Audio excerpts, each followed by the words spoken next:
우리 잠깐 다 같이 예배를 위해 우리 합심해서 기도로 나아갑시다. 하나님, 이 시간 우리와 함께하여 주시옵소서. 우리의 마음을 열어 주시옵소서.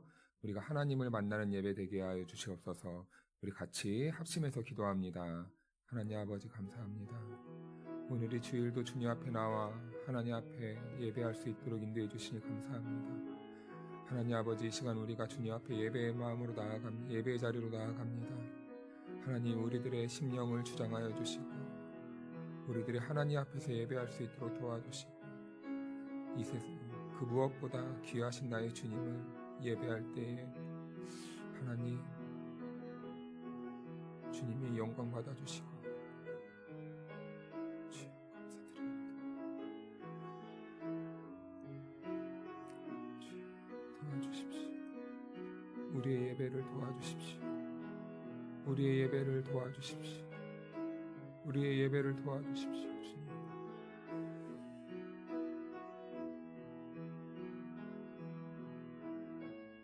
주님, 우리들의 모든 심령을 모두 얻으시고 하나님을 의지하며 하나님만 바라보며 주여 도와주십시오. 주님, 이 예배를 도와주십시오.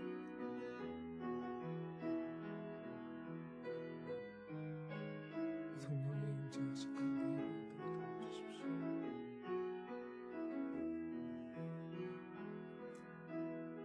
할렐루야. 네, 우리 같이 이 시간 찬양했으면 좋겠습니다. 나는 아무것도 아닙니다. 우리 마음의 고백을 담아 하나님께 찬양드리겠습니다.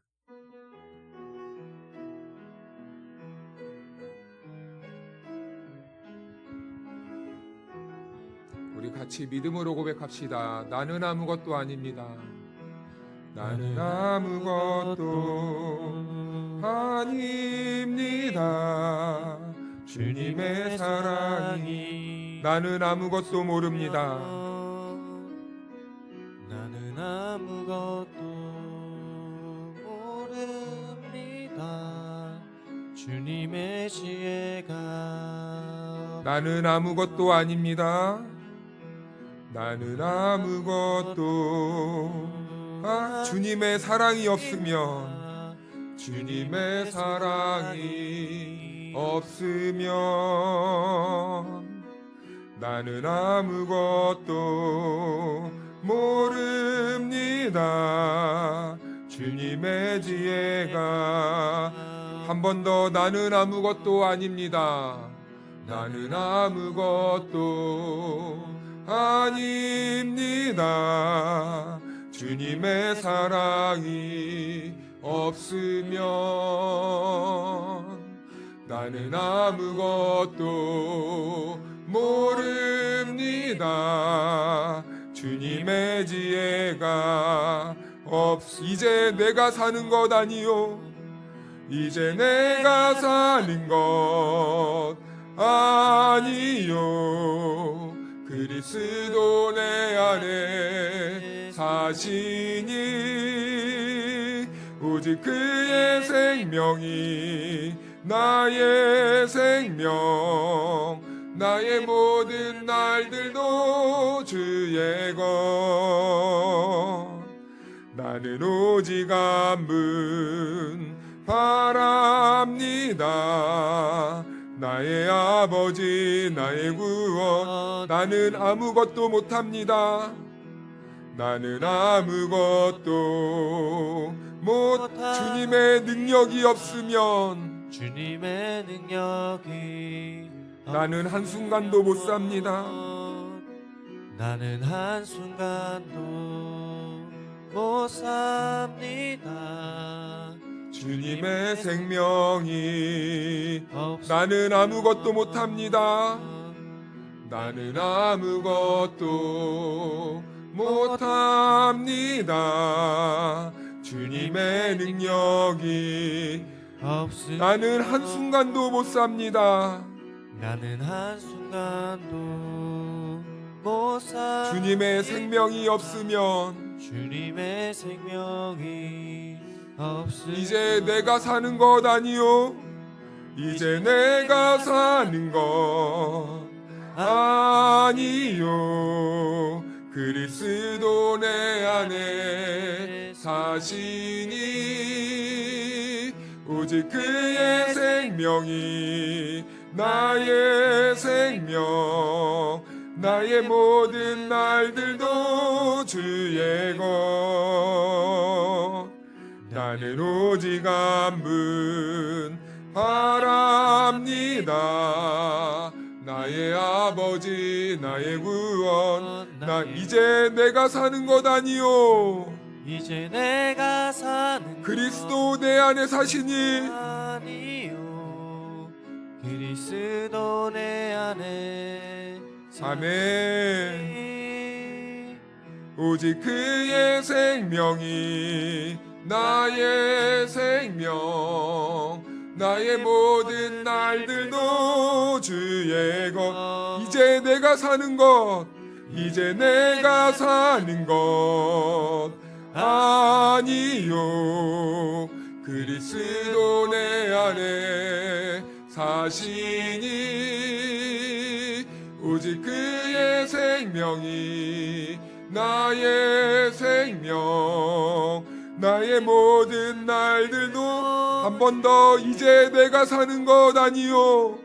이제 내가 사는 것 아니요 그리스도 내 안에 사시니 오직 그의 생명이 나의 생명 나의 모든 날들도 주의 나는 오직 한 분 나는 오직 한 분 바랍니다 나의 아버지 나의 구원 나는 오직 한 분만 바랍니다 나는 오직 한 분 바랍니다 나의 아버지 나의 구원 나의 주 할렐루야 할렐루야 우리 주님이 우리 안에 계시면 우리에게 힘과 능력을 주실 줄로 믿습니다 우리 손뼉 치면서 나의 등 뒤에서 찬양하겠습니다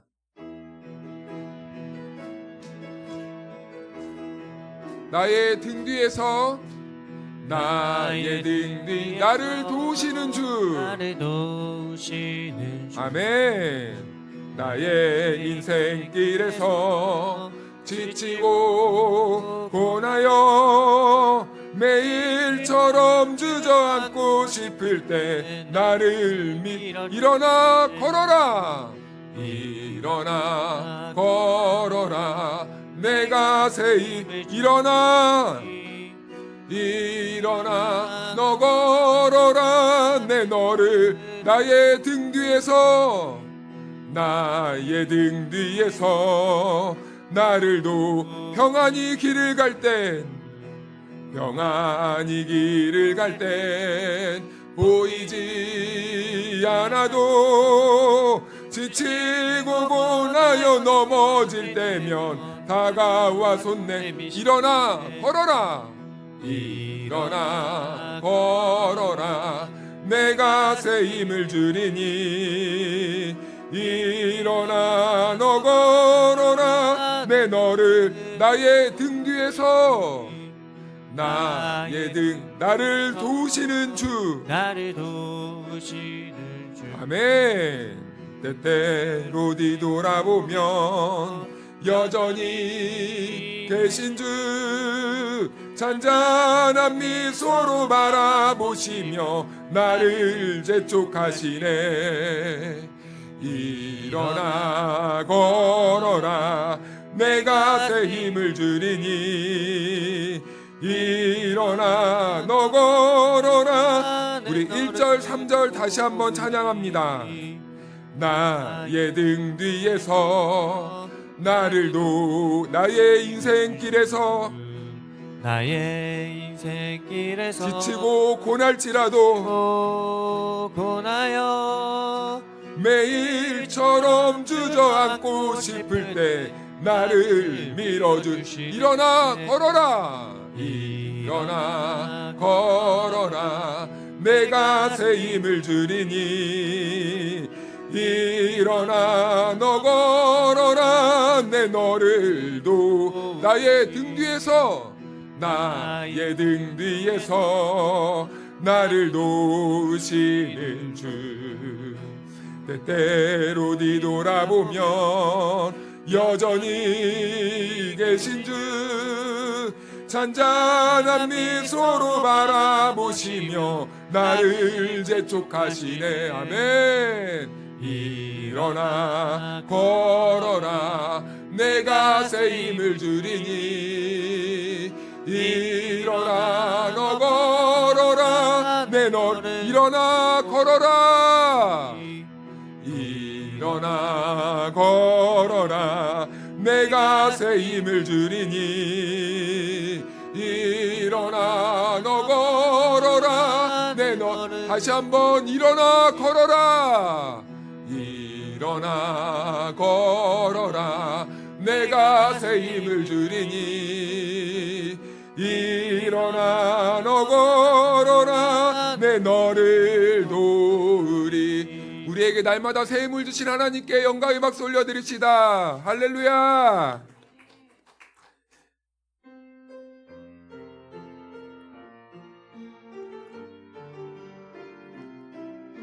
오늘 이곳에 계신 성령님 오늘 이곳에 계신 우리에게 말씀하시고 우리에게 말씀 우리를 가르치소서 우리 가르치소서 닫힌 우리 맘 닫힌 우리 열어주시고 열어주시고 주의 빛으로 밝혀 빛으로 밝혀 우리를 인도 주님보다 앞서지 않고 주님보다 앞서지 않고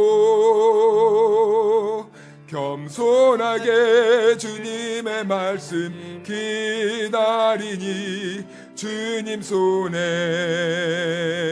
우릴 드립니다 사랑으로 주님보다 앞서지 않고 주님보다 앞서지 않고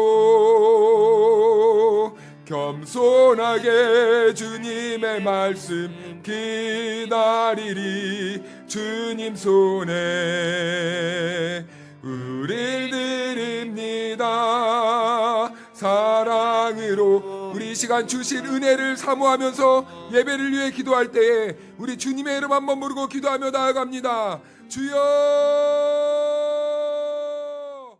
누가 주의 마음을 알았느냐 누가 그의 모사가 되었느냐 누가 주께 먼저 드려서 갚으심을 받겠느냐 이는 만물이 주에게서 나오고 주로 말미암고 주에게로 돌아감이라 그에게 영광이 세세에 있을지어다 하나님은 영이시니 예배하는 자가 영과 진리로 예배할지니라 아멘 유일하신 창조주 하나님 아버지 만세전부터 저희를 구원받은 백성으로 택정하시고 예수 그리스도의 은혜를 힘입어 하나님의 자녀로 거듭나게 하시니 감사를 드립니다. 독생자를 십자가에 내어주신 은혜만도 갚을 길이 없사온데 거룩한 주일마다 성전에 나와 예배하는 백성으로 살게 하시니 더욱 감사를 드립니다. 오늘도 하늘에서 내려오는 생명의 양식으로 먹이사 우리 영혼을 배부르게 하시며 반석에서 나오는 샘물과도 같은 은혜로 우리 심령을 만족하게 하옵소서. 예수님의 이름으로 기원하옵나이다. 아멘. 다 같이 일어나셔서 찬송가 19장 찬양하겠습니다.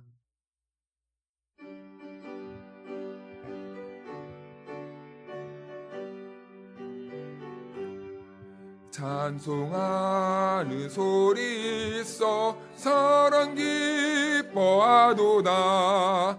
하늘 아버지의 이름 거룩거룩하도다. 세상 사람 찬양하자.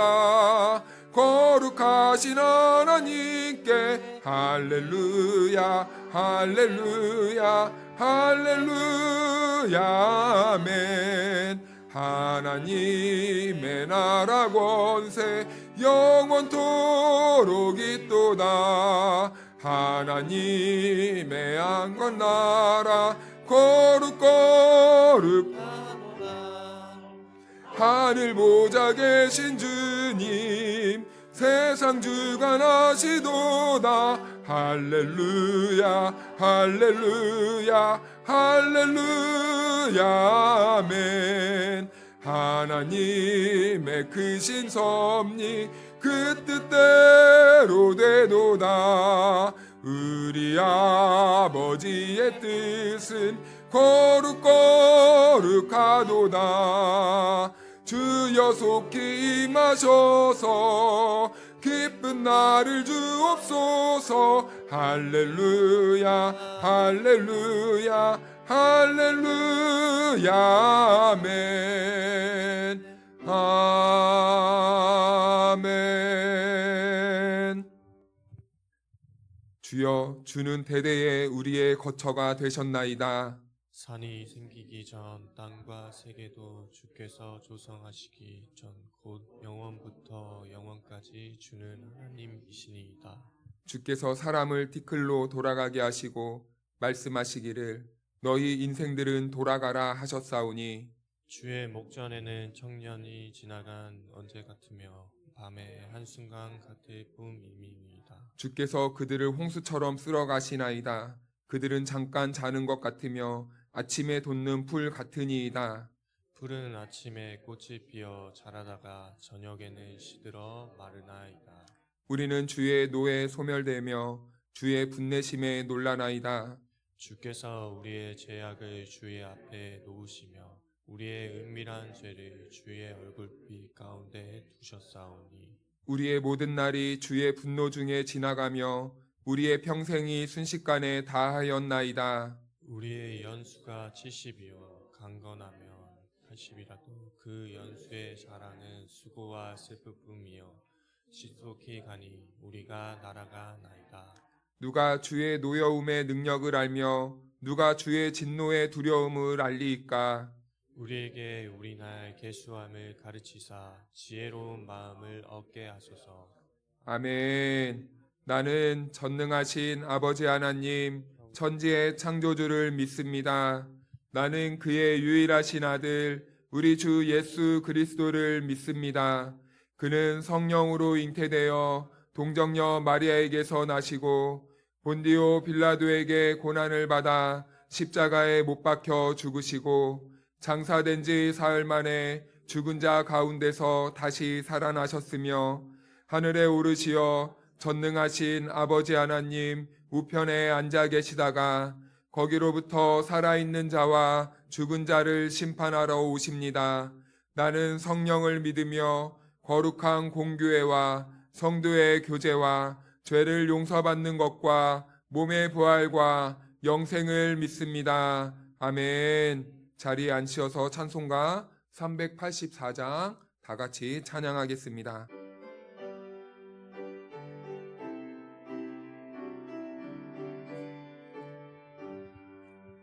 나의 갈 길 다가도록 예수 인도하시니 내 주 안에 있는 긍휼 어찌 심하리요. 믿음으로 사는 자는 하늘 위로 받겠네. 무슨 일을 만나든지 만사 영통하리라. 무슨 일을 만나든지 만사 영통하리라.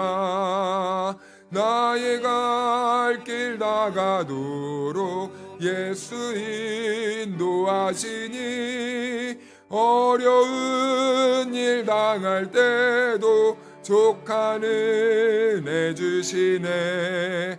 나는 심히 고단하고 영혼 매우 가라나. 나의 앞에 반석에서 샘물 나게 하시네.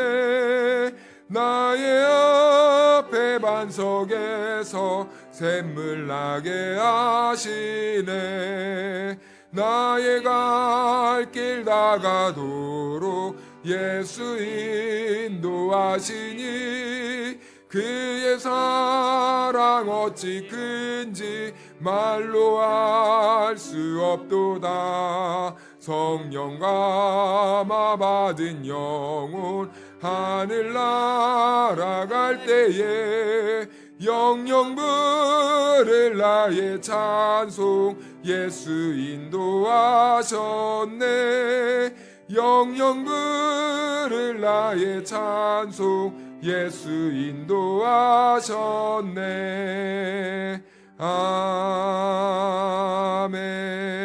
아멘. 평화의 인사 시간입니다. 하나님이 그리스도 안에서 우리를 용서해 주셨습니다. 그러니 우리도 서로 용서하고 화해하는 삶으로 나아가야 합니다. 여러분 모두에게 우리 주 예수 그리스도의 평화가 함께 하시길 기도합니다. 이제 앞뒤 좌우 성도님들과 이렇게 인사 나누겠습니다. 그리스도의 평화가 함께 하시길 기도합니다. 우리가 말한 대로 인사한 대로 우리 교회가 될 줄로 믿습니다. 이제 다 같이 일어나셔서 봉헌 찬송 1장 찬송하시면서 준비하신 헌금을 하나님께 바치겠습니다.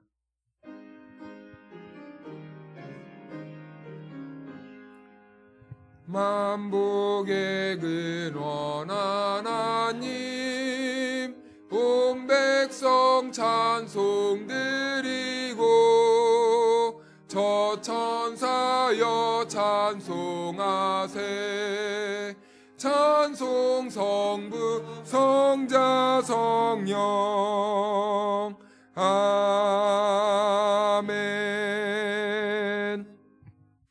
사랑과 은혜가 풍성하신 하나님 아버지, 우리에게 생명과 모든 것을 허락하시고 거룩한 주일 주님의 몸된 교회에 나와서 이렇게 함께 예배할 수 있는 은혜를 부어주시니 감사드립니다.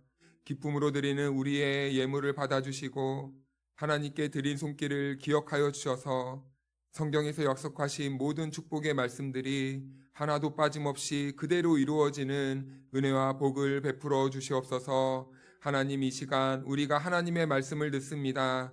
하나님의 말씀을 들을 때에 성령님의 능력으로 우리를 인도하셔서 우리 안에 주의 말씀이 길이 열려 진리 안에서 기뻐하는 은혜를 부어 주시옵소서. 우리 주 예수 그리스도의 이름으로 기도하옵나이다. 아멘. 자리에 앉으셔서 오늘 우리에게 주신 하나님의 말씀 보도록 하겠습니다. 오늘 우리에게 주신 하나님의 말씀은 요엘서 2장 28절에서 32절 말씀까지입니다. 그 후에 내가 내 영을 만민에게 부어주리니 너희 자녀들이 장래 일을 말할 것이며 너희 늙은이는 꿈을 꾸며 너희 젊은이는 이상을 볼 것이며 그때에 내가 또 내 영을 남종과 여종에게 부어줄 것이며 내가 이적을 하늘과 땅에 베풀리니 곧 피와 불과 연기 기둥이라. 여호와의 크고 두려운 날이 이르기 전에 해가 어두워지고 달이 핏빛같이 변하려니와 누구든지 여호와의 이름을 부르는 자는 구원을 얻으리니 이는 나 여호와의 말대로 시온산과 예루살렘에서 피할 자가 있을 것이미요 남은 자 중에 나 여호와의 부름을 받을 자가 있을 것임이라. 이 말씀은 하나님의 말씀입니다. 아멘. 할렐루야. 할렐루야.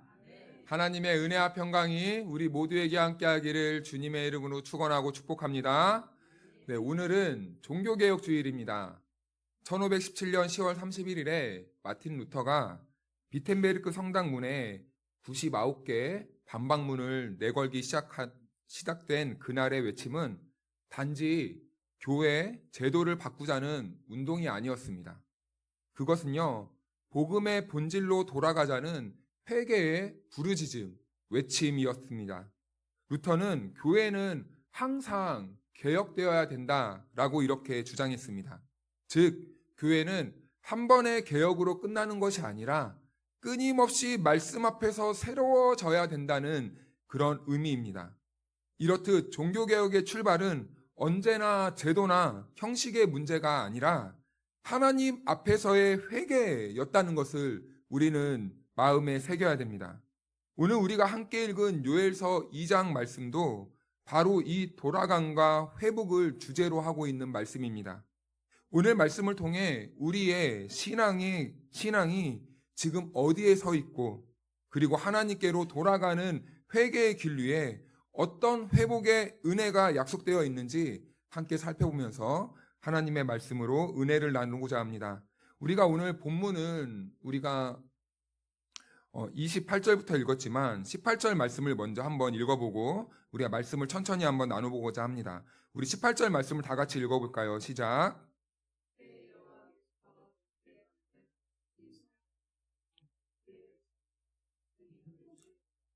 아멘. 네, 여기에 말씀을 보니까 불쌍히 여기실 것이라는 말씀이 있습니다. 이 말씀은요, 지금 우리가 보는 성경에는 미래형으로 되어 있는데요. 그런데 이 불쌍히 여기실 것이라 이 말씀에 각주가 하나 달려 있습니다. 그래서 성경 밑에를 보면요, 이 말은 과거에 이렇게 과거형으로 기록되어졌다는 것을 볼 수 있어요. 그래서 이 미래형으로 기록되어 있는데요. 이 말씀은요, 우리가 이해할 때 그래서 어떤 조건이 지금 따르고 있는 것을 생각하게 됩니다. 그래서 우리가 용서를 받으려면 뭐뭐 하면 이렇게 해줄 것이다 라는 뜻인데요.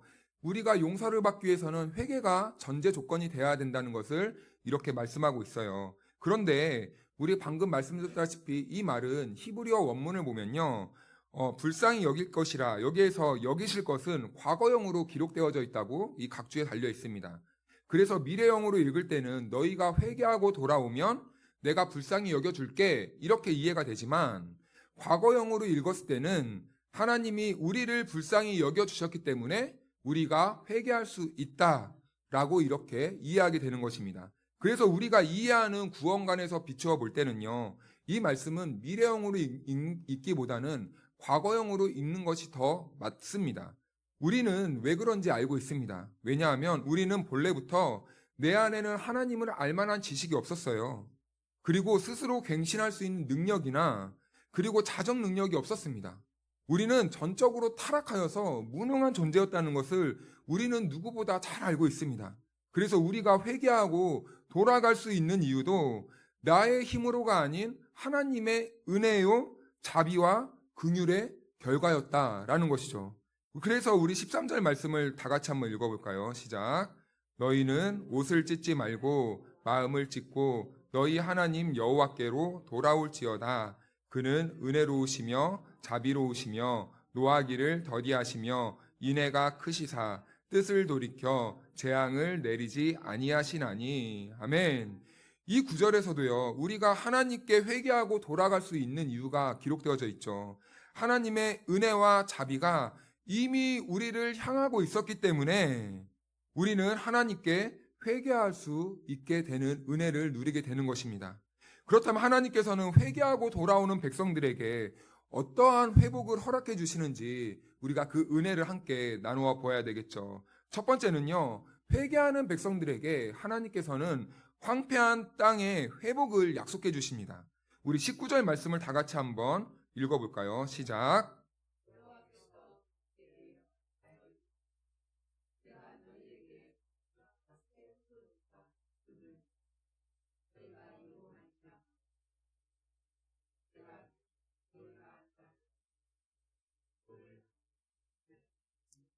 아멘. 네, 이스라엘은요, 죄악으로 인해서 지금 이스라엘 땅이 황폐해졌습니다. 그러니 제사장들은요, 땅이 황폐해지니까 곡식이 없잖아요.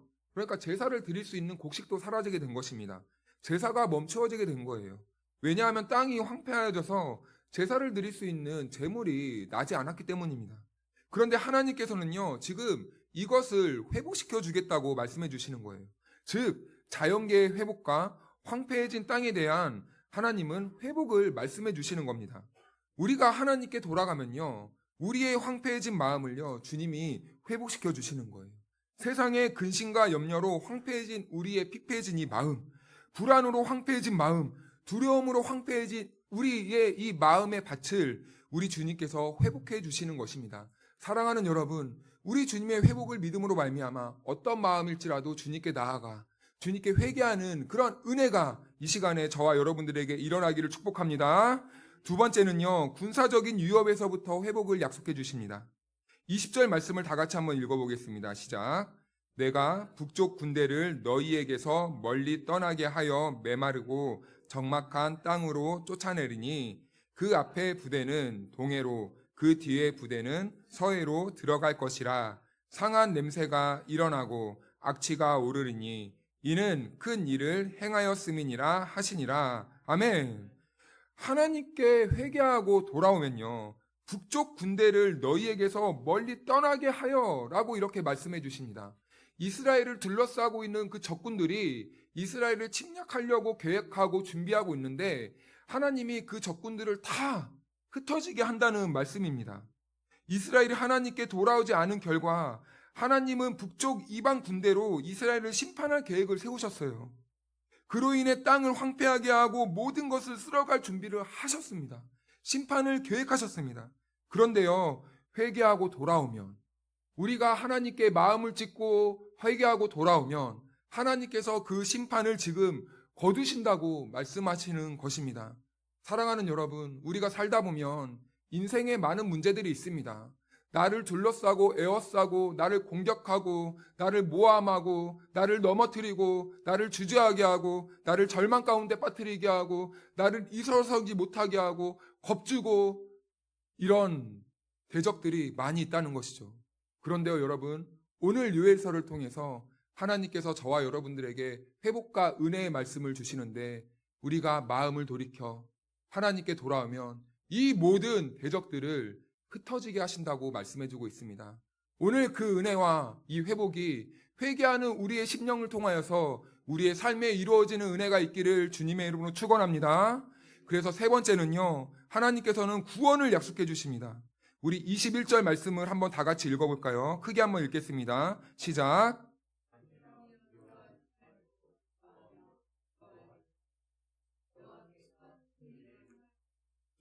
아멘. 여기서 큰 일이라고 되어 있는 말이요, 구원이라는 의미입니다. 그러면 우리는 여기에서 한 가지 생각해야 될 부분이 있습니다.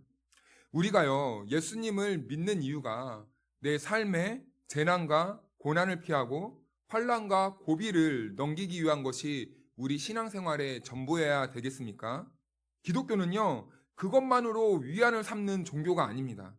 우리가 믿는 복음과 예수님과의 모든 관계가 내가 위급할 때만 회개해서 잘못을 용서받고 재난과 환난을 피하고 인생의 고비를 넘기고 모면하는 것만이 기독교인들의 특권이라면 이것은 기독교를요, 매우 가난한 종교로 만들어버리는 것입니다.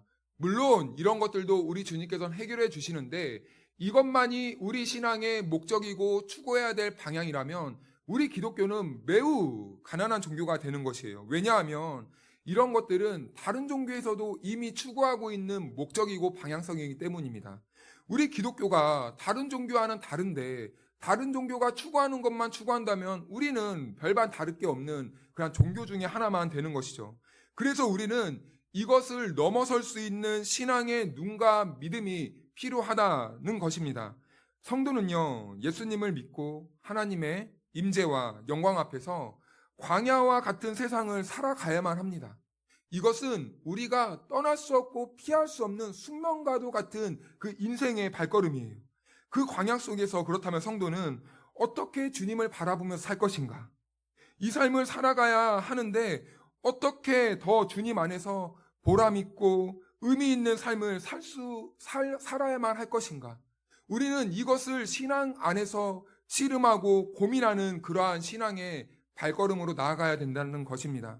그런데요, 놀랍게도요, 하나님께서는 오늘 요엘서를 통하여서 이런 우리들의 삶의 발걸음을 어떻게 살아가야 하는지 저와 여러분들에게 말씀해주고 있다는 것이죠. 우리 23절 말씀을 다 같이 한번 읽어볼까요? 시작. 시온의 자녀들아, 너희는 너희 하나님 여호와로 말미암아 기뻐하며 즐거워할지어다. 그가 너희를 위하여 비를 내리시되 이른 비를 너희에게 적당하게 주리니 이른 비와 늦은 비가 예전과 같을 것이라. 아멘. 네, 이른 비가 나옵니다. 이른 비는요, 히브리어로 하무레라는 단어를 사용합니다. 그런데 여기에서 하자를 빼고 무레라는 단어만 보면요, 어떠한 뜻이 있냐면 교사, 스승, 가르치다 라는 뜻을 가지고 있습니다. 그래서 성경을 연구하는 이 학자들은요, 이 요엘서의 단어가 이 언어유희라고 이렇게 말을 합니다. 그래서 이 적당한, 그리고 여기에 보면은 이 적당한 비가 나오는데요. 적당하게 내려주신다고 말씀을 하는데요.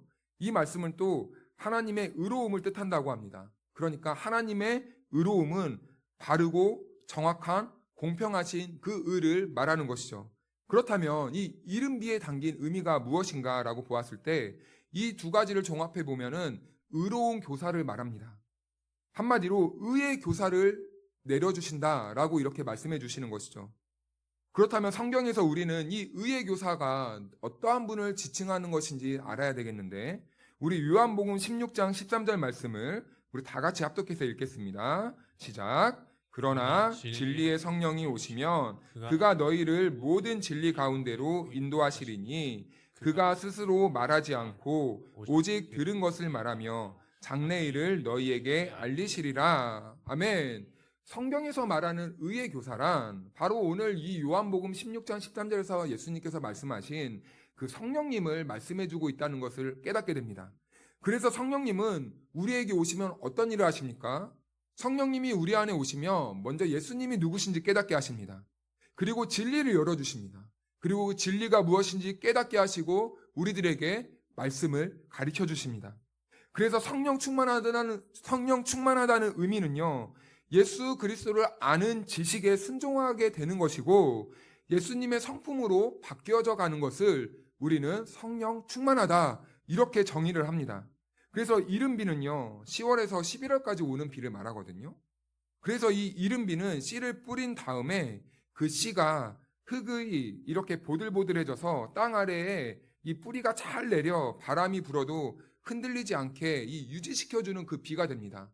씨가 이렇게 땅에 심겨지잖아요. 그럼 비가 이렇게 내려짐으로써 이 땅에 뿌리를 잘 내릴 수 있도록 도와주는 비가 이른 비다라는 것이죠. 이렇듯이 성령님이 우리 안에 오시잖아요. 그러면은 우리를요 예수 그리스도께 잘 뿌리 내릴 수 있도록 도와주시는 분이 성령 하나님이시다라는 겁니다. 우리가 어떤 상황에서도 성령님이 내 안에 계시고 성령님이 우리를 예수 그리스도께 잘 뿌리 내주시게 하시면 성령님으로 말미암아 우리가 어떠한 상황에서도 흔들리지 않는 그 믿음을 소유할 수 있게 된다는 것이죠. 그래서요 우리는요 우리가 종교 생활을 할 수 있는데요 우리 그리스도인들은 반드시 받아야 될 게 있다면 바로 성령 하나님을 받아야 되는 것입니다. 그래야 우리가 예수님을 바르게 할 수 있고 우리가 믿음 생활할 때에 우리가 흔들리지 않고 넘어지지 않는 그러한 믿음의 반석에 굳건히 설 수 있는 그러한 신앙생활을 할 수 있기 때문입니다. 사랑하는 여러분, 오늘 이 시간 그 성령님이 우리 모두에게 임재하여 주시기를 주님의 이름으로 축원합니다. 그렇다면 이 늦은 비는 무엇입니까? 이제 늦은 비. 이 늦은 비는 봄비를 말합니다. 우리와는 약간 정반대의 개념이죠. 우리는 이른 비를 생각할 때 봄비를 생각하고 늦은 비를 10월이나 11월에 이렇게 생각하는데 히브리인들은 우리와 이 반대의 개념으로 이렇게 생각을 해요. 그래서 이 늦은 비는요, 이 결실을 재촉하는 비가 됩니다. 그래서 늦은 비가 올 때가 되면 그때는 항상 열매를 맺는 그러한 계절이에요. 그래서 이 이른 비가 성령님을 말했다면 이 늦은 비는 영적으로 어떠한 의미가 되냐면 성육신하신 예수님이 오셔서 부활의 첫 열매가 되셨다는 것을 이 늦은 비로 이렇게 표현하고 있는 것입니다. 그래서 이른 비와 늦은 비를 주신다는 의미는 우리들에게 성령님이 오셔서 부활하신 예수님의 길을 따라갈 수 있도록 성령님이 우리와 그리스도를 연합해 주시고 그리고 부활의 그 순간까지 우리의 구원을 완성시켜주는 역할을 하신다는 의미가 바로 이 이른 비와 늦은 비입니다. 그리고 우리 28절 말씀을 다 같이 한번 읽어볼까요? 시작. 그 후에 내가 만민에게 부어주리니 너희 자녀들이 장래일을 말할 것이며 너희 늙은이는 꿈을 꾸며 너희 젊은이는 이상을 볼 것이며. 아멘. 여기에서 만민이라는 단어가 나옵니다. 이 만민이라는 단어는 다른 말로 모든 육체를 말합니다. 모든 육체는요, 영적인 것의 반대의 개념을 모든 육체라고 이렇게 말을 하죠. 그래서 우리 창세기 6장 3절에는 하나님께서 이렇게 말씀하시는데요. 여호와께서 이르시되 나의 영이 영원히 사람과 함께하지 아니하리니 이는 그들이 육신이 됨이라. 그러나 그들의 날은 120년이 되리라 하시니라. 아멘. 하나님을 떠나서 범죄한 결과 하나님의 영이 떠나고 육신이 되었다. 이렇게 말합니다. 그래서 사람은요, 성령, 하나님의 영이 없으면요, 그 사람은 단순한 육체에 불과합니다. 단순한 고깃덩이에 불과한 인생이 되는 것입니다. 먼지와 같은 아무런 의미가 없는 부질없는 인생이 되는 것입니다. 그런데요, 하나님은요, 요엘 선지자를 통하여서 그 진리를 받아들이는 모든 만민, 모든 육체에게 내 영, 성령을 부어주시겠다고 약속해 주십니다. 성령님이 내 안에 오시면요, 그래서 우리는요, 죽어있던 영혼이 되살아나는 것입니다. 죽어있던 우리의 영이 다시 깨어나 하나님의 말씀을 듣게 되고 하나님의 말씀으로 하나님의 나라를 보게 되는 그 은혜가 있게 되는 것입니다. 사랑하는 여러분, 성령님이 우리 안에 오시면 우리의 죽어있던 영혼들이 깨어나게 될 줄로 믿습니다. 오늘 우리 모두가 그 성령님을 받음으로 인하여서 하나님의 말씀을, 진리의 말씀을 받으시고 하나님의 말씀으로 하나님의 나라를 바라볼 수 있는 저와 여러분들의 삶이 되기를 주님의 이름으로 축원합니다. 우리 28절, 29절 말씀을 한 절씩 교독하겠습니다. 너희 자녀들이 장래일을 말할 것이며 너희 늙은이는 꿈을 꾸며 너희 젊은이는 이상을 볼 것이며 그때 내가 또 내 영을 남종과 여종에게 부어줄 것이며 아멘. 너희 자녀와 늙은이, 젊은이, 그리고 남종과 여종에게 성령님을 보내주시겠다고 말씀하십니다. 이 말씀은요, 세대와 계층을 구분하려는 그런 시도가 아닙니다. 모든 사람을 지칭하는 말입니다. 하나님께서는요, 세대도 구분 없고, 남녀도 차별 없고, 빈부격차도 없이 모든 만민에게 공평하게 성령 하나님을 보내주신다고 약속해 주시는 말씀입니다. 또한 성령님이 오시면요, 장래일을 말하고 꿈을 꾸고 이상을 볼 것이라고 말씀하십니다. 이 의미는 무슨 의미냐면 성령님이 오셔서 우리에게 진리를 알게 하시고 우리를 향한 하나님의 계획이 무엇인지 알게 되며 우리가 하나님의 그 일에, 하나님의 뜻에 우리가 참여하게 된다는 그러한 말씀입니다. 그렇다면 성령님이 우리에게 오시면 우리의 영혼이 살아나게 되고 예수 그리스도를 나의 주로 모시게 된다는 것이겠죠. 그리고 예수님의 말씀에 우리의 삶을 뿌리내리도록 하신다고 말씀해 주십니다. 그래서 하나님의 나라와 의를 위하여서 우리가 살아가게 된다는 것을 하나님께서는 말씀해 주는 것입니다. 그렇다면 성령님이 임한 각 개인과 교회 공동체는 어떠한 모습을 지향하며 살아갔는지 성령님이 임하시고 역사하신 교회의 모습을 살펴보고자 합니다. 그렇다면 우리 사도행전 2장 3절 말씀을 다 같이 한번 읽어볼까요? 시작. 마치 불의 혀처럼 갈라지는 것들이 그들에게 보여 각 사람 위에 하나씩 임하여 있더니 아멘. 성령님은요, 공동체에게도 임하시지만 오늘 말씀을 보니까 각 사람 위에 하나씩 임하였다라고 이렇게 말씀을 하십니다. 각 사람에게 하나씩 임하였다. 자, 이 말은 우리가요, 반대로 말하면 각 개인이 성령님을 받아야 된다는 것을 말씀해주고 있는 거예요. 교회 공동체가 성령님이 임재하시는 그 성령님의 임재가 충만한 이 교회가 되기 위해서는요, 우리 각 성도들이 깨어 기도함으로 성령님의 그 성령님을 우리 안에 그 주인으로 모셔야 되는 삶을 이렇게 말씀하고 있는 것입니다. 그래서요, 성령님이 우리 공동체 안에 임하시니까 우리가 다 성령 충만 받는 거고, 그리고 또 우리가 성령 충만함 받는 게 아니고 또 우리가 개인적으로만 성령을 받아야 우리 공동체 안에 성령이 충만해지는 게 아닙니다. 이 모든 것은요, 다 동시다발적으로 일어나야 되는 거예요. 우리 안에 공동체가 성령 충만해지기 위해서는 내 각 개인도 성령 충만해야 되고 내 각 개인이 성령 충만해지는 그 기회를 얻기 위해서는 또 우리 공동체가 성령 충만을 지향하며 살아가야 된다는 것입니다. 그러자요, 그 공동체 안은요, 놀라운 성령님의 교통의 역사가 일어나게 됩니다.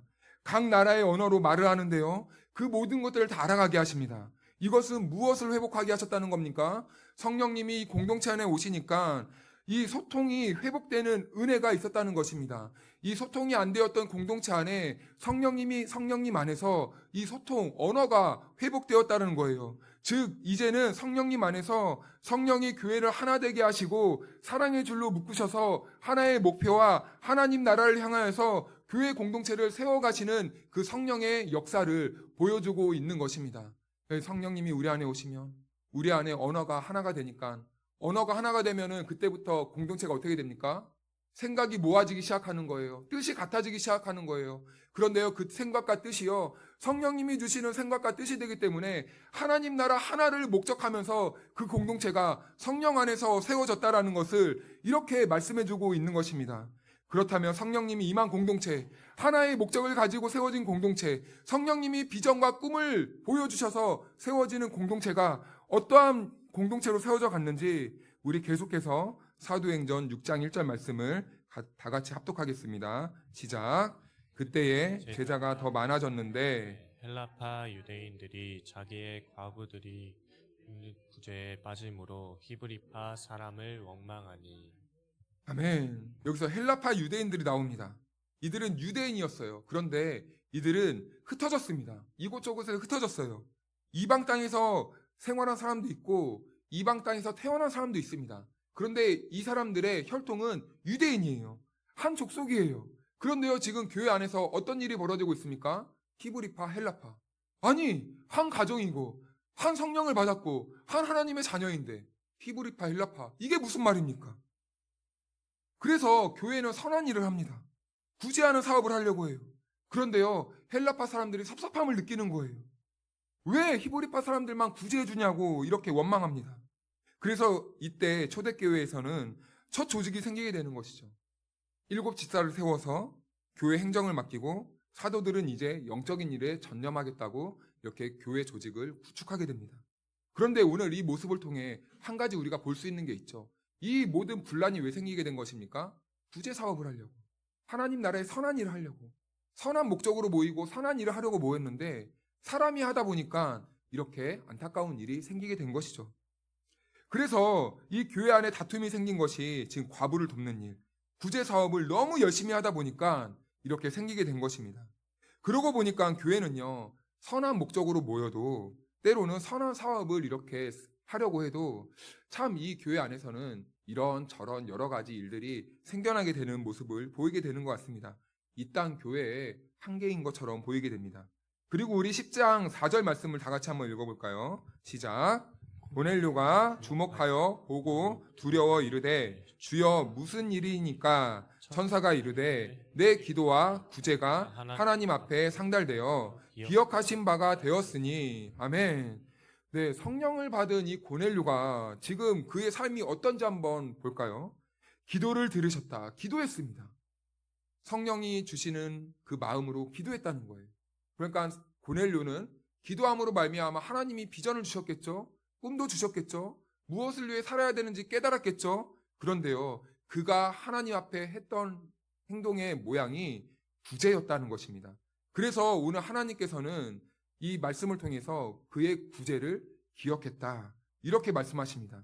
여기에서 내 기도와 구제 이렇게 말을 하는데요. 그런데 이 구제라는 말은요, 사실은 원문에는 경건이라는 단어입니다.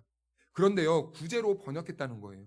그러니까 성도와 교회의 가장 경건한 삶의 이 실제적인 태도가 바로 이 구제에 있었다는 것을 이렇게 보여주고 있는 것입니다. 사실은 말씀을 준비하면서 이 대목에서 잠시 멈추게 되었습니다. 우리는 항상 하나님께 영광 올려드려야 된다고 이렇게 고백합니다. 그런데 우리는 항상 이 하나님과 나와의 관계, 이 수직적인 관계만 생각할 때가 너무 일반적입니다. 그것만 잘하면 된다라고 생각할 때가 있어요. 그래서 나만 신앙 잘 지키면 되고 내 신앙만 잘 유지하면 돼, 이렇게 생각할 때가 있습니다. 그래서 우리 주변에 일어나는 모든 일은 눈 감고 살면서 그냥 하나님 아시죠? 하나님만 바라봅니다, 이렇게 신앙생활하며 고백할 때가 있습니다. 그런데 여러분, 오늘 말씀을 보니까 하나님께 돌려드려야 하는 그 영광의 구체적인 이 실천적 모습이 무엇이었습니까? 우리의 삶으로 드려야 하는 실체의 모습은요, 그리스도의 마음에 교회가 함께 하는 모습입니다. 그것이 우리 성도의 개인의 삶이 되어야 하고 우리 교회가 추구해야 하는 이 방향성이어야 되고 모습이어야 된다는 것이죠. 그런데 오늘 이 사도행전의 모습을 보니까 구제, 돕는 일, 주로 이런 일을 하고 있는 것을 보게 됩니다. 자, 그래서 우리 교회는요, 예배가 1번입니다. 예배 없는 교회는 교회가 아닙니다. 철저하게 하나님 앞에서 예배를 드려야 합니다. 하나님이 모이라고 하신 그곳에서 우리는 모여서 하나님이 원하시고 기뻐하시는 방식대로 우리가 마음과 힘과 정성을 다해 하나님께 예배해야 됩니다. 그런데 이 교회가 그것으로 끝은 아니라는 것이죠. 우리가 성령 안에서 한 비전과 한 목적을 가지고 하나님이 맡겨주신 사명을 감당해야 된다는 것입니다. 그렇다면 우리는 예수님께서 이 땅에 오셔서 무슨 일을 했는지 잘 기억해야 합니다. 예수님은 항상 언제나 약자와 고아와 과부와 힘없는 자들, 이 사람들을 위해서 하나님 나라의 복음을 전하셨다는 겁니다. 이것은요, 지위가 높은 사람을 외면했다는 것이 아닙니다.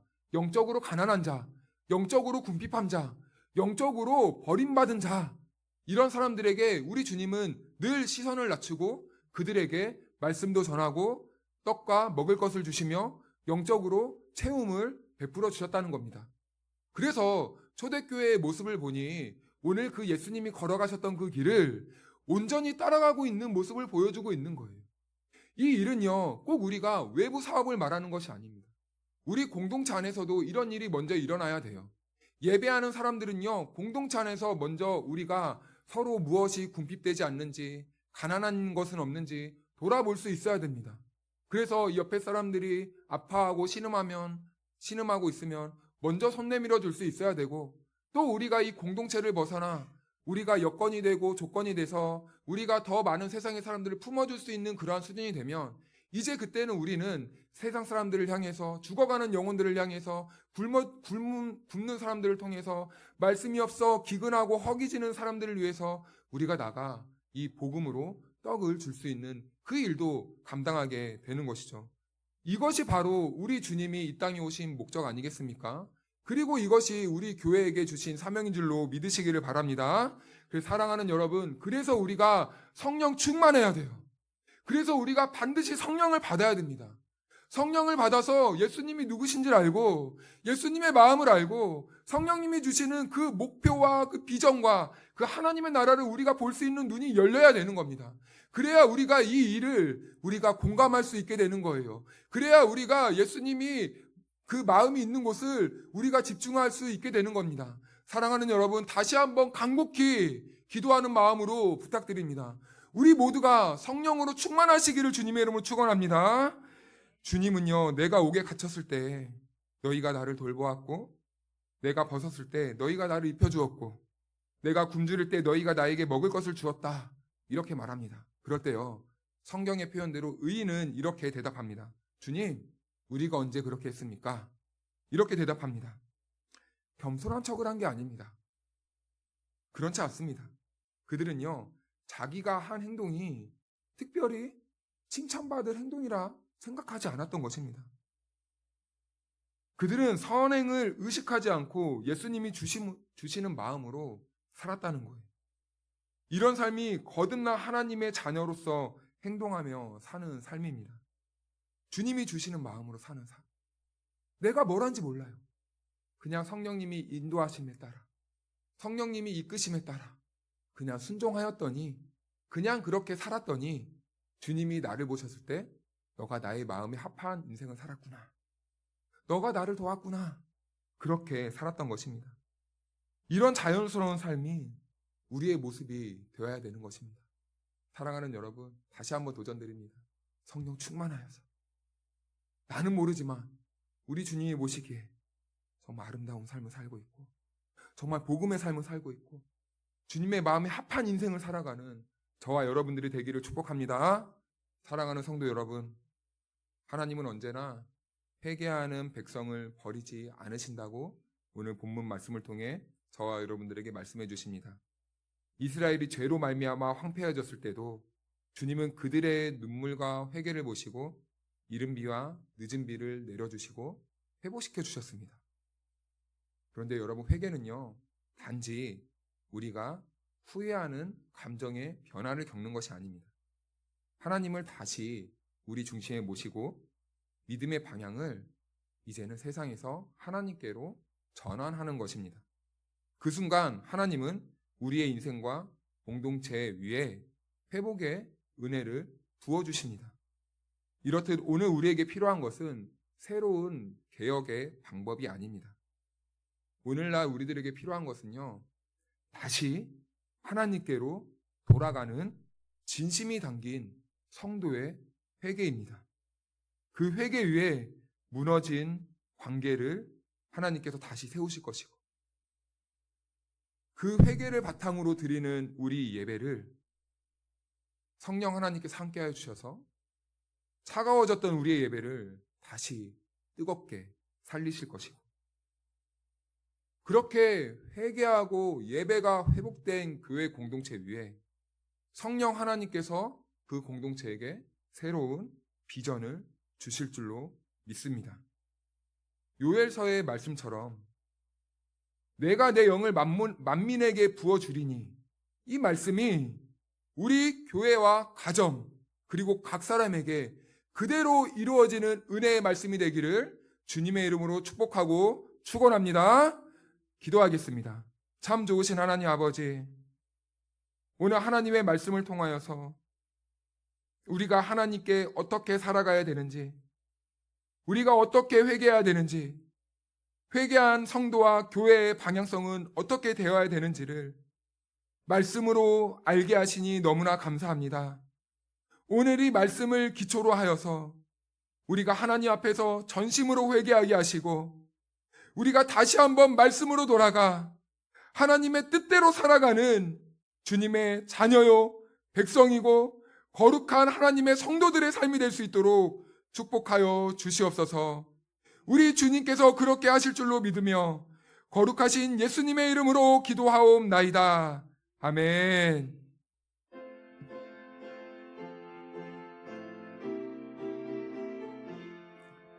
나 이제 주님의 새 생명 얻은 몸, 옛것은 지나고 새 사람 되도다. 그 생명 내 맘에 강같이 흐르고 그 사랑 내게서 해같이 빛난다. 영생을 누리며 주 안에 살리라. 오늘도 내일도 주 안에 살리라.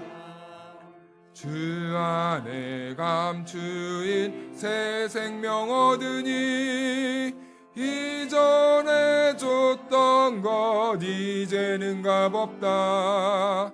하늘의 은혜와 평화를 맛보니 찬송과 기도로 주 함께 살리라. 영생을 누리며 주 안에 살리라. 오늘도 내일도 주 함께 살리라. 산천도 초목도 새 것이 되었고 죄인도 원수도 친구로 변한다.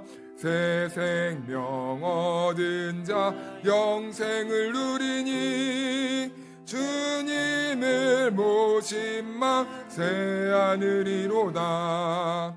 영생을 누리며 주 안에 살리라. 오늘도 내일도 주 함께 살리라. 주 따라가는 길 험하고 멀어도 찬송을 부르며 따라가리라. 나 주를 모시고 영원히 살리라. 날마다 섬기며 주 함께 살리라. 영생을 누리며 주 안에 살리라.